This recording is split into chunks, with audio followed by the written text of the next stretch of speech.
Mga karos, good morning. Yan, good morning. Kamusta po tayong lahat? Ito, welcome back po muli dito sa ating channel. Yan, nandito tayo sa Phase 3. Dito banda sa may kalsada sa likuran ng ating subdivision. Yan, kung hindi ako nagkakamali, may February 29 ngayon, no? Yan, araw ng Huwebes, leap year. Okay. Meron tayong dalang mga fittings and inspection ko naman po kahapon. Nag-inventory ako regarding do sa mga materialis ni client owner. Yan, wala pa po siya nabibili nito. So may Neltex pipe tayo rito, water line at saka sanitary line. Yan, may mga sanitary line tayo dyan, water line. Ito yung mga fittings. Ayan o, binabaklas na nila yung gutter. Bilo, good morning!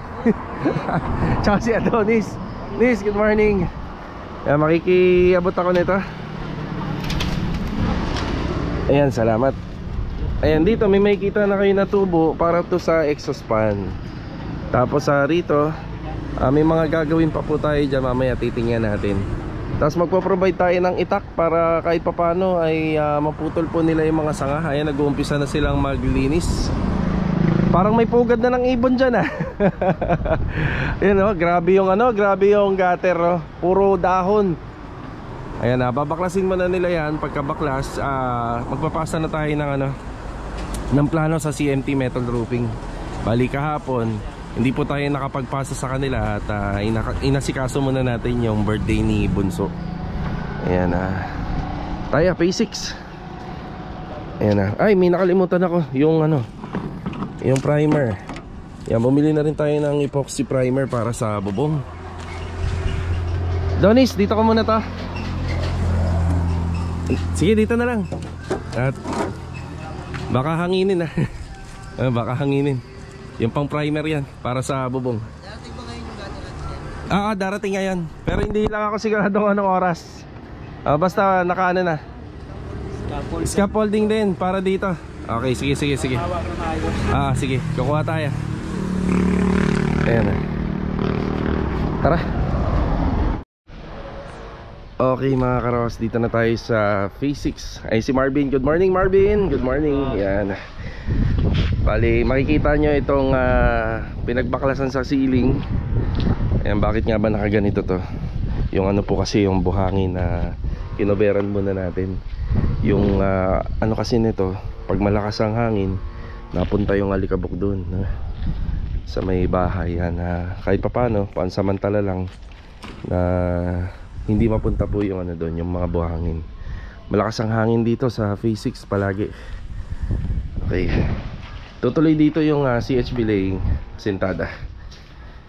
Yan, bukod kay Marvin, nandito si Ricky Boy. Good morning, Ricky. Good morning. Yan, belated happy birthday kay Ricky kahapon. Yan So asinta. Pagkatapos ng asintada, syempre yung forma naman ng poste. Yan, ngayon ay araw ng Huwebes. Araw ng Huwebes. Dito tayo. Bali, tiling works dito. Yan, may mga onhan na tayo na tiles para sa mga flooring at saka para sa kitchen counter. Yan, alalay na lang tayo. Yan, dito po mag-install ng tiles. Nandito si Kuya Richard. Good morning po, Kuya Richard. Yan, good morning. At saka si Tamtam. Good morning, Tam. Yan, ano nga ba ang kulay ng tiles natin, Kuya? Ito, pakita natin. Mahogany. Yan, mahogany. Ayan, paano ang installation niya, Kuya? Pag gano'n Hindi. Yan, pag ganyan. Yan ganda. Yan po yung napili ni Sir. Bali dito, bago nga po pala mag-umpisa, tinapos na muna ni Kuya Boy yung mga rito. Yung karagdagan na outlet sa aircon. Yan, meron tayo dyan. Tsaka dito sa kabilang kwarto. Okay, umpisa na po nila. Skim coat yata yan, Tam? Skim coat. Mali yan, skim coat. Yung, kasi natin, yung sako po ng skim coat at saka ng adhesive nakakalito. Ayun parehas sila. Patayo mo na lang yan, Tama, patayo. Para hindi masayang.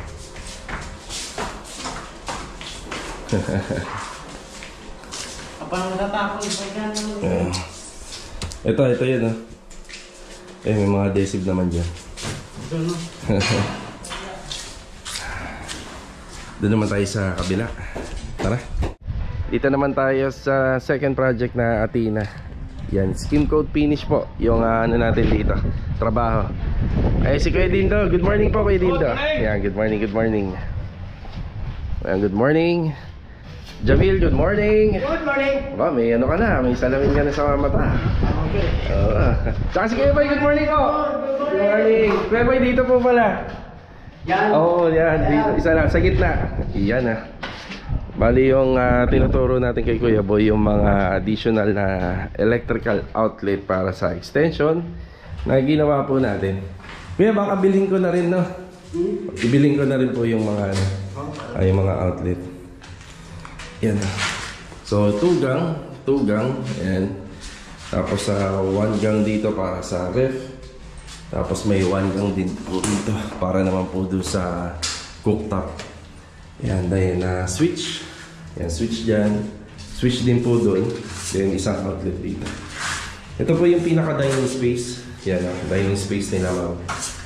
Yan, bali skin coat finish to, pero yung steel deck, yan, yung ibang part dyan isa lilihain. Then yung ibang part po dito ay ano po, may primer coating na puti. Yan, epoxy primer coating. Yan. Tapos mamaya pagbalik ko rito, bibiling ko na yung mga wide series na outlet at saka yung switch. So sa switch ko yan, ito 3 gang at saka yun 1 gang. Okay, sige, okay na. Yan lang. May mga electric tayo dito. Bali combination niya ng 2 gang outlet at isang switch. Alright. Yan. Okay, hardware muna tayo. Bali, ito, para doon sa ginagawa nila bilog 15 na detres. Tsaka isang adapter. Yan, para doon sa project natin sa phase 3. Ma'am, meron pa nito, ma'am. Pakisuyo nito. Okay, sama mo to. Sisibo bakit siguro? Ayan na.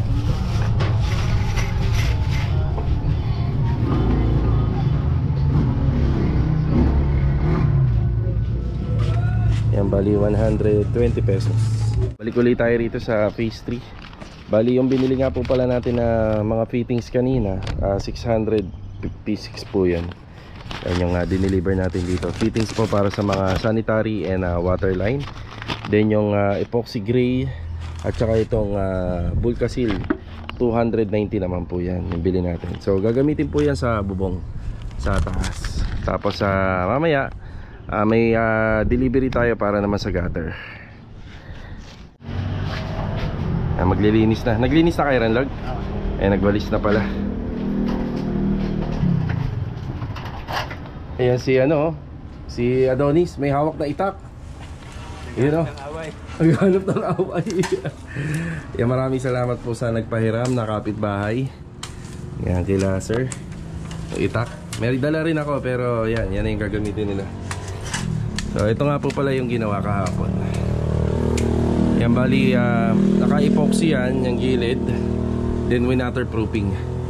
Yan, may sukalo siya. Yung sukalo niya, yan po yung magsisilbi para sa guide ng ating pong flooring. So ito, wala pa pong topping. So magkakaroon ng topping yan na naka-slide papunta rito. Oh, merienda. Yan ay merienda. Merienda. Okay, bali magdadala po tayo ng scaffolding. Kukunin natin po yung owner. Yan, para may scaffolding po sila rito pagka kinabit po yung gutter. Ayan, baklas na. Do, kaya yun doon, Do? Hirap, no? Doon banda. Kakayanin pa kaya yun? Na maputol? Kaya pa? Yung lumagpas sa sa dito sa bahay. Ingat lang, no? Ingat. Mamaya malaglag tayo dyan. Ayan, pinapatapas ko pa yan. Nahihirapan yung taga-salo po. Yung taga-salo, oo. Ang bigat eh. Ang bigat to kasi yan eh. Ayan, merienda na muna.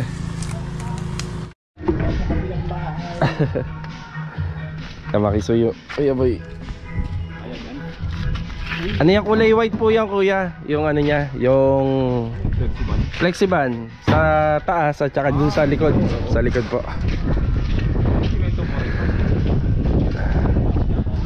Yan, meron pa. Pero unahin mo muna yung likod, kuya. Ayan, break time muna, break time.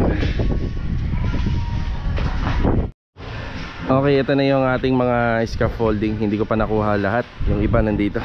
Iniwan muna natin kasi magagamit pa yan dito sa may project, sa third project natin sa Tina Phase 6. Dito sa Phase 6. So ito, tuloy-tuloy lang yung skim coat finish. Tapos may dala na nga tayo na pintura para dun sa pinaka ceiling or steel deck.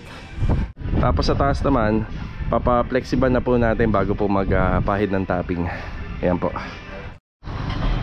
Ayan, nandito na ulit tayo. Ayan yung mga scaffolding.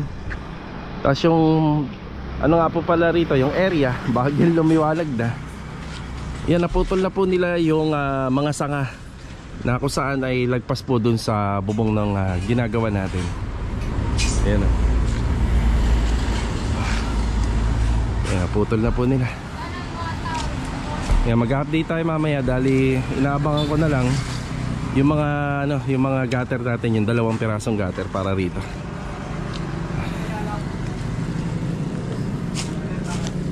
Ay, ang dami ng sanga. Panggatong niya kapag natuyo.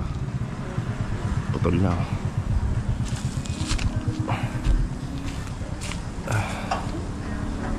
Yun. Maraming salamat po dun sa nagpahiram ng itak. Nandito sa kapitbahay ni ma'am. Iyon yung gutter. Kaya nasunod ba? Nasunod yung ating ayun, nasunod yung ating bend. Shoutout naman siya.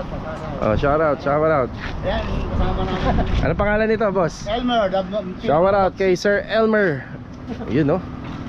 Tsaka sa mga ano po ni Ma'am Rachel sa CMT Metal Roofing. Ayan. Kuya, isandal nyo lang dito. Resibo mo kuya. Okay mo. Ayan, 0.5 po yan. Tapos smoke stainless, 4,800 pesos. Eh, sakto lang, ito na. Gater. Sige. Kasi pamadali. Gater.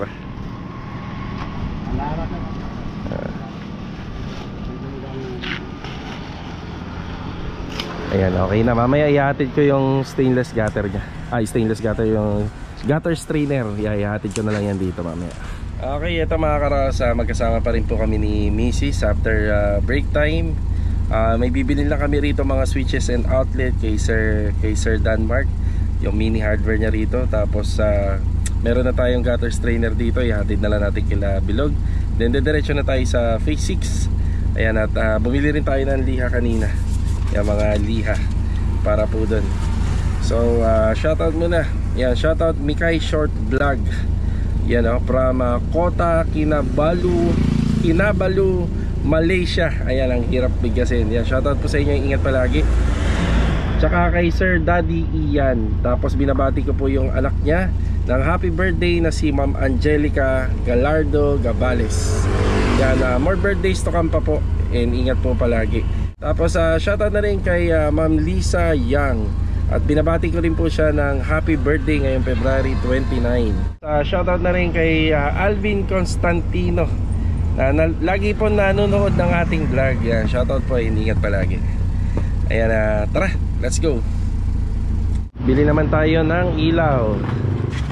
Yan, bali yung mga ilaw natin doon, wala pang kisame po yun. Bali ang gagamitin lang natin receptacle bulb, tsaka ito LED na bulb light.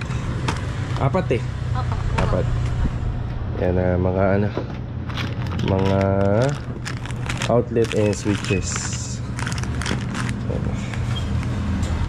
Dito tayo sa taas. Ayan, sinisimulan na ni Kuya Dindo. Kuya Dindo, kasya po ba? Kasya, kuya? Kasya, yan, kasya daw. So 2 galon lang po yung provide natin dito. Yung likod, kuya, kakasya sa likod yan? Okay. So ayan, nagpa-waterproofing na, flexiban bago po yung topping. So magkakaroon to na additional topping. Sikasuhin ko yung yung elbow nito na 2 habang nandito si Kuya Dindo. So kailangan malagyan na po ng elbow yan. Tapos papantayin lang po yan, puputulin. Ayun, maganda na po yan tingnan. Waterproofing. Saka di ba ang kuya, wala yung hagdan? Sa unahan? Oo, dyan dito. Ah, dyan, sa gilid. Sige, sige. Dito na po tayo sa Phase 6, yung mga binili po natin. Hindi ko nga pala nadala yung mga ilaw, baka daling ko na rin dito. Bali, 4 na poste na may 4 na ilaw yan. Okay, bali skim coat finish. After ng masilya, ma-achieve natin yung masilya natin. Anuhan po yan? Lilihain. Yun po yung pinaka-finish nya. Tapos tanong natin kay client, baka gusto niya magpa-pintura para maganda na yung turnover. Yun, tapos nagpapa-waterproof na po tayo dun sa slab at saka sa likod. Ayan, yung mga binili natin materials para dito yun. Ito hindi ko pa binibilhan. Bali sa ano na lang ito pag nagawa yung medyo ako. Isang bombilya lang naman na yan. Tapos dito 3 ilaw. Isa, 2, tsaka dun sa 3. Switches and outlet nandyan ha.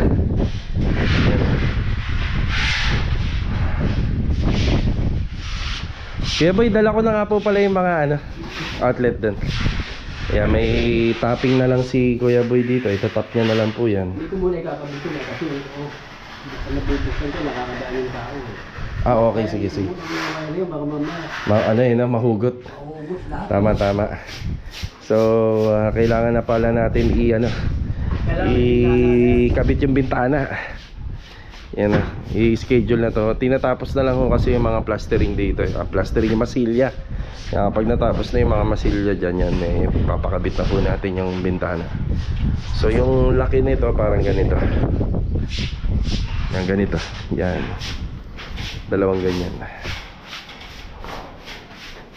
Tama nga, baka pagka kinabit po kasi baka mawala. Yan na. Yan, dito tayo sa phase 1. Ayan na, si Louie. Good afternoon, Louie. Yan na, tsaka si Master Jojo. Yan na. Hi, good afternoon. Yan. Yan yung half day mo Yan yung half day mo. Ano na yan, Jo? Napubuksan na yan? Nga. Natin.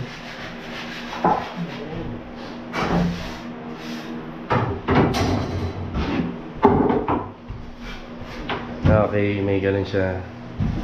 Storage. Yan, hindi na nga lang hydraulic yan na Jo. Ayan. Tapos ito, drawer. Ayan. Ayan, drawer.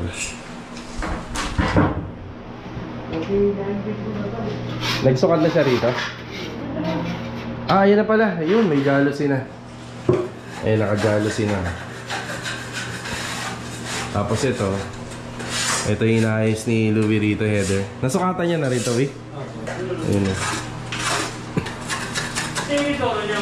Tunin natin, Louie. Sama ka sa amin. Ang water closet ko nila namin. Ikutan namin. Medyo lumuluwag-luwag na rito. Ang gusto ko ng ganito sa labas. Shurak yan. Matrabaho yan, Joy. Puro ka ganyan Mag-ano na lang tayo, aluminum. Matrabaho to sa pintura. Oo. Pero yun, daming mamasilyahan dyan. Bili ka na lang sa Lazada. Oo, no? Parang sa Lazada Paganda Hindi, pagkagawa kasi matibay. Ayan. Ikaw masusunod doon. Matibay din na may aluminum. Ang problema, mahal. Mahal nga lang. Ayun na, nalinis na rito. Yan, kukunin muna namin yung water closet. Ayan, nakabalik na ulit tayo rito. Ay, kakabit na ni Louie. Uy, kasya? Sakto? Sakto lang.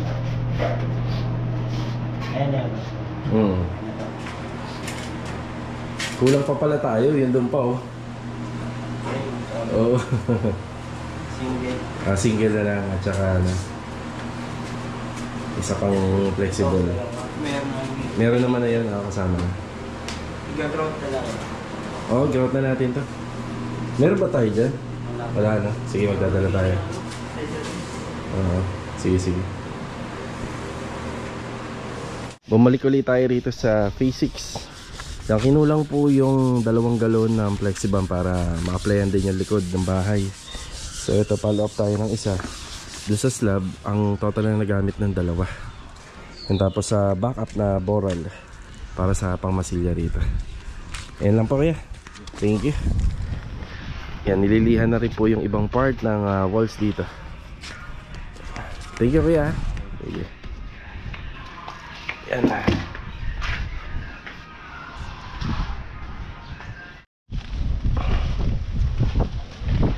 Ito naman yung likuran ng ating second project.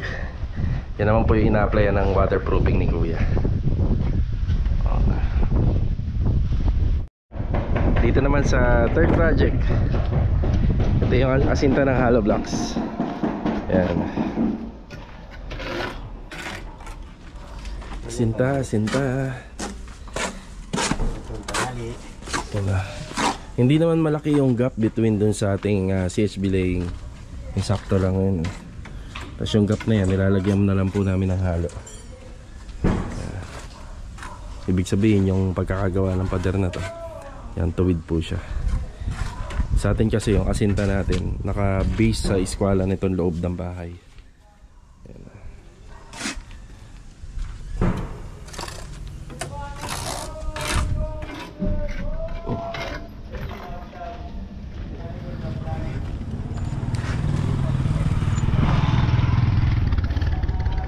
Doon naman tayo sa taas. Check natin. Yan, tiling tayo rito. Tiling works. Yan, si Kuya Richard at saka si Tam Tam. Yeah. Parang may concert dito.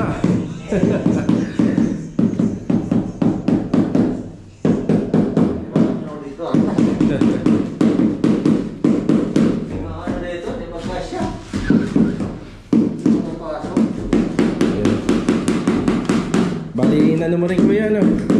Kinuha mo rin yung sa hamba, no? Para maganda.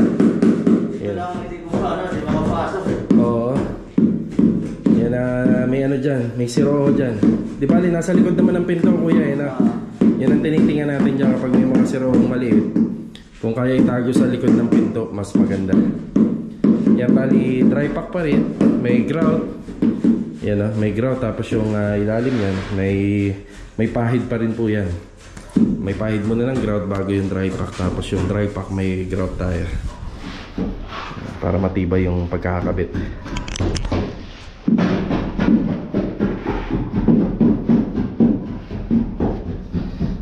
Ayos. Yan, tiling work sa taas muna. Tapos kapag natapos yun, dito naman yan.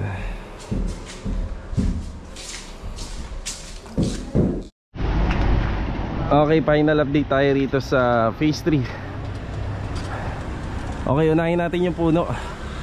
Yan, naputulan nila kanina yan. Hindi na siya masyadong lagpas dito sa ating bubong. Kaya ito, pinasimulan na po natin sa taas. Yan, naka waterproof na to. Tapos nagpalit po tayo ng stainless gutter. Gauge 0.5 po yan na smoke. Yung unang imbudo niya nandun sa dulo. Pinalitan natin, nilagay natin dito. Nagda-downspout na lang po tayo dyan pababa. Tapos itong flooring, i-clipin natin. Slope natin hanggang dito. Yan, ang unang ginawa nila rito, kaya may epoxy primer. Nagpahid po sila ng ano rito, ang epoxy primer. Epoxy primer muna. Yan.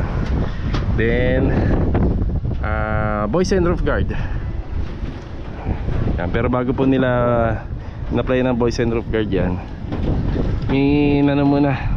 minasilya muna ng sealant.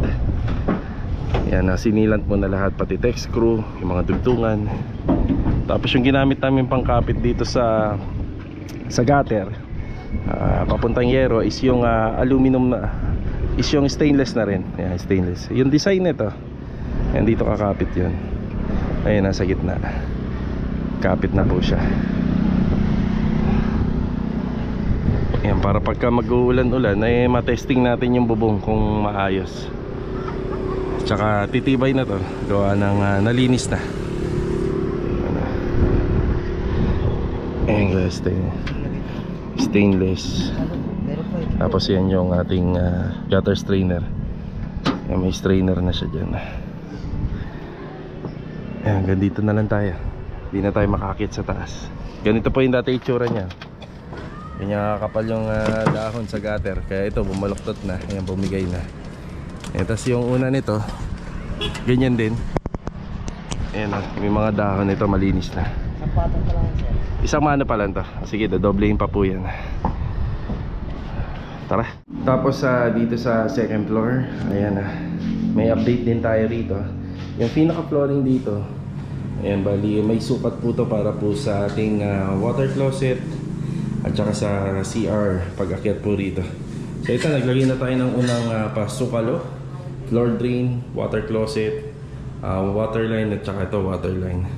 So yung electrical dito, yan, papatayin na po natin yan. Ayan.